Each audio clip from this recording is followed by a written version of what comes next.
सुप्रभात। मैं जगेंद्राणा। यौगिक सिद्धियों का प्रादुर्भाव। यौगिक सिद्धियों का प्रादुर्भाव, यह हमारी आज की आध्यात्मिक चर्चा का विषय है। योग साधना करते करते साधक के समक्ष कई प्रकार की यौगिक सिद्धियों का प्रादुर्भाव होता है। उदाहरण वायु को जीत लेने से ऊर्ध्वगति, अलौकिक सुनने की शक्ति, आकाश में चलने की शक्ति, अत्यंत सूक्ष्म रूप धारण कर लेने वाली अणिमा, शरीर को हल्का कर देने वाली लघुमा, जिससे पानी के ऊपर चलने की क्षमता आ जाती है, दूर के स्थान वस्तुओं को देखने की क्षमता, आदि आदि। एक समय ऐसा था जब आदमी इन सिद्धियों को बड़े ही आश्चर्य के साथ देखता सुनता था और इनकी प्राप्ति को जीवन की बड़ी भारी उपलब्धि मानता था। जिन साधकों को इस तरीके की सिद्धियां उपलब्ध हो जाती थीं तो समाज उन्हें भारी आदर और मान सम्मान प्रदान करता था, और इसी कारण से इनको प्राप्त कर लेने वाले व्यक्ति प्राय बड़े ही अहंकार भाव से इनका प्रदर्शन कर वाही वाही लूट कर अपने को कृतकृत्य अनुभव करते थे। इस सब का परिणाम होता था आत्म साक्षात्कार के मूल लक्ष्य से साधक का भटकाव और अंततः पतन। ऐसे ही साधकों को योग भ्रष्ट कहा जाता था। ऐसा नहीं है कि हमारे संत सद्गुरु सिद्धियों के सावश्यंभावी पतनोन्मुख परिणाम के प्रति जागरूक ना रहे हों। वे जागरूक थे। उन्होंने सिद्धियां रिद्धियां को इस मनोमुग्धकारी मायाजाल से साधक को पूरी तरह सावधान किया। ते समाद्वपसर्ग व्युत्थाने सिद्धिये, ये पतंजलि योग दर्शन में कहा है कि वे सिद्धियां आत्मज्ञान प्राप्ति के मार्ग में महान विघ्न रुकावट हैं। केवल भौतिक दृष्टि से ही सिद्धियां हैं, अर्थात जिनका कोई महान आध्यात्मिक उद्देश्य नहीं है। ऐसे बहुर्मुख व्यक्तियों के लिए ही वे उपलब्धि दायक कही जा सकती है।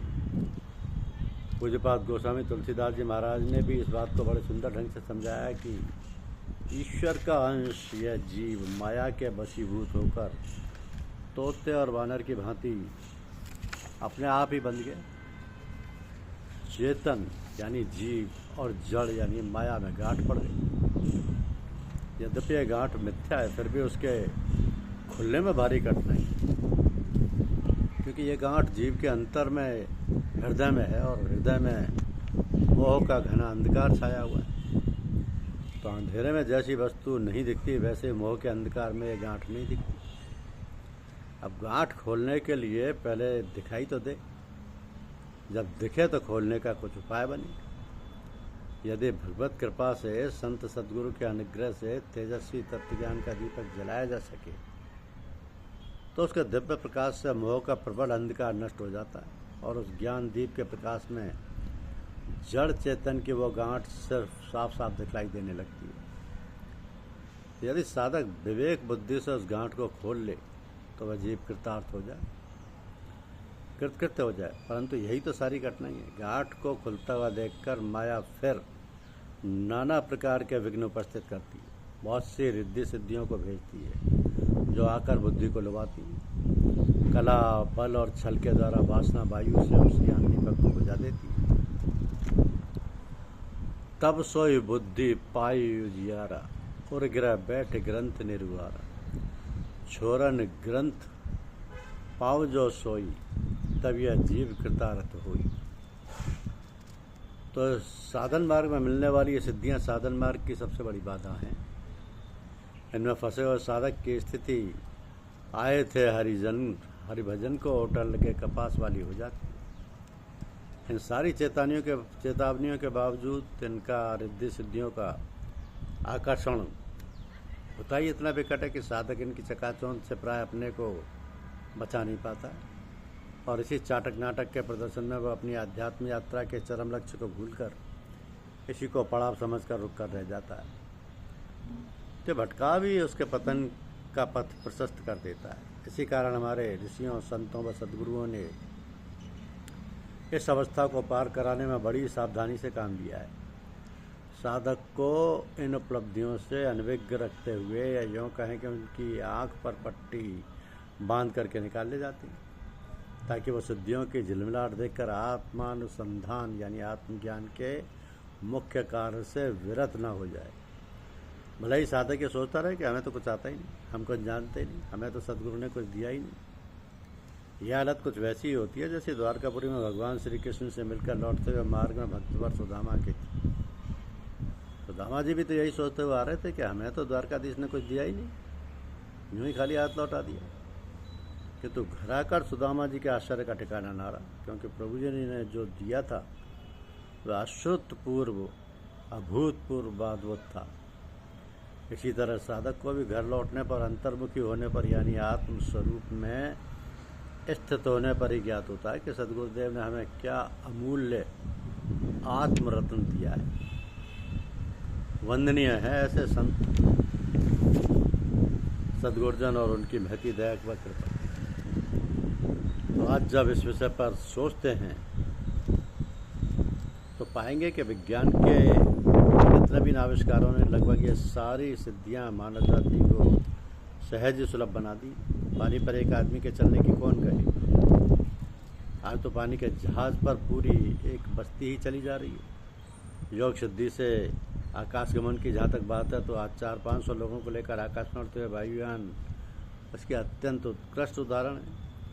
दूर का देखने सुनने हेतु विज्ञान की चमत्कारपूर्ण सिद्धि, दूरदर्शन, दिव्य दृष्टि आज गली कूचों में सर्वसाधारण के लिए मारी मारी फिर रही है। भौतिक विज्ञान का नवीनतम चमत्कार कंप्यूटर तो ऋतंबरा प्रज्ञा की भौतिक संस्करण मालूम होता है। वस्तुतः प्राय सभी सिद्धियां अध्यात्म का भौतिक पक्ष या विकार है, जिसे विज्ञान ने प्रत्यक्ष कर दिखाया। तो विज्ञान के नवीनतम चमत्कारों ने योग जन्म सिद्धियों को सर्वसाधारण के लिए भूतल पर उतार कर आध्यात्म पथिकों का बड़ा उपकार किया है। अब सिद्धियों के अवतरण पर साधक अपने आत्मानुसंधान के मूल लक्ष्यों से भटकेंगे नहीं, क्योंकि अब विज्ञान के प्रत्यक्ष चमत्कारों के आगे सिद्धियां उन्हें कोई बड़ी उपलब्धि सी प्रतीत नहीं होंगी। हाँ, इतना यकीन जरूर करा देंगे कि वह साधक अपने मार्ग के एक स्टेशन से गुजर रहा है, किंतु यहाँ रुकना नहीं है। चरे बेती। तो मानव जीवन की सार्थकता इसी में है कि वह अपने जीवन को का जो लक्ष्य है उसे प्राप्त करे। अब लक्ष्य क्या है इस बात को सभी मनुष्य नहीं जानते। जो जानते हैं उनके अंतर में एक उथल पुथल मची रहती है।